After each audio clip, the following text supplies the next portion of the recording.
Hello. I was reading my Bible the other day, and I was skimming through my Bible in the New Testament. And I started skimming through my Bible, and I was looking, and I looked at many of the letters: Galatians, Ephesians, Philippians, Colossians, Romans, 1 Corinthians, 2 Corinthians, Hebrews. I stopped and I was thinking, what do all these letters have in common with each other? Did you ever stop and think? What do all these letters have in common with each other? And I'll go even one step further. 1 Thessalonians, 2 Thessalonians, Philemon, 1 Timothy, 2 Timothy, Titus. The list just continues to keep growing and growing. What do they all have in common with each other? Some are churches. Some are individual people. But there's one common theme amongst all of them. And you know what that one common theme is? Paul. They were all written by a man by the name of Paul. Now, if you look at the New Testament, a good of the 2/3 of the New Testament was written by Paul. Now, what do we know about Paul? Paul was a hero of mine. In all likelihood, maybe a hero of yours too.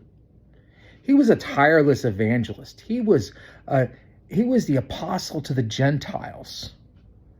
So if you're sitting here listening today and you're not a Jew, he was an apostle that told you about Jesus Christ. He was a Roman citizen, but he was a Jew who told everyone else in the world, outside of the Jews as well as the Gentiles, who this Jesus was. As it says in Romans 1:16, he was not ashamed of the gospel of Jesus Christ, because it was what brought forth the power of salvation for all the world. But you know what? Something we often overlook about Paul is his past. You see, before he was Paul, he was Saul. And who was this Saul? Saul was one of the greatest persecutors of the church. He was one of the biggest enemies of the church. He was Saul of Tarsus. He was, in fact, the man who held the coats of those who stoned one of the first martyrs of the church by the name of Stephen. He was a bad guy, if we would use film analogies. But wait a second. He's also the hero of the story. He's also who brought forth the gospel to many people in the world. But what did we do? We didn't dwell on his past. We saw who God made him. We saw where God had brought him after the road to Damascus, and where God had shown him the light, the bright light, and when God had changed him. Are we willing to recognize when people have seen the light in their lives? Or are we quick to pass judgment on others? Are we quick to not allow others to be changed? Or do we hold a judgment on other people?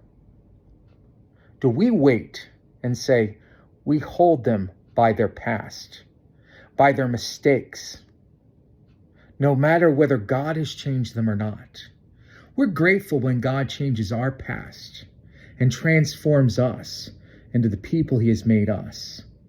But we don't give the same ability or the same opportunity for others.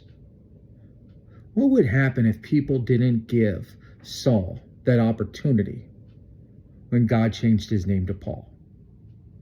I want you to look at your life today. I want you to examine your relationships with other people. Are there some people that you're holding on to, their past mistakes? Are there some people where you're not letting go of the past? Maybe they've wronged you. Maybe they've wronged someone you've loved or someone you cared for. Maybe they've done some horrific things in the past. Just like Saul did when he held those coats for those who martyred Stephen. Isn't it time you forgave?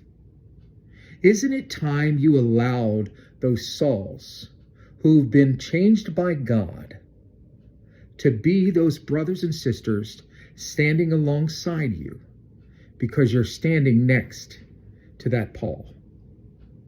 Whether that Paul be that male or that female. Don't miss out on those opportunities to walk alongside brothers and sisters because we're living in the past. You see, God can forgive and God can change. And it is not our responsibility, nor is it our privilege to be able to judge people for who they were. But it is our responsibility to look at people who have God and where God has brought them. Aren't you glad where God has brought you? Also, let's stop and celebrate where God has brought others, because our God continues to be in the transformation business today, the same way he was with Saul. When he transformed Saul into Paul, is the same way that he transformed you, and he transformed me, and he transformed others into the people that he's called us to be. Let's celebrate that today. Let's let go of things from the past and let us work alongside others to further God's kingdom so that others may come to know who Jesus Christ is while there's still time. Until next time, God bless.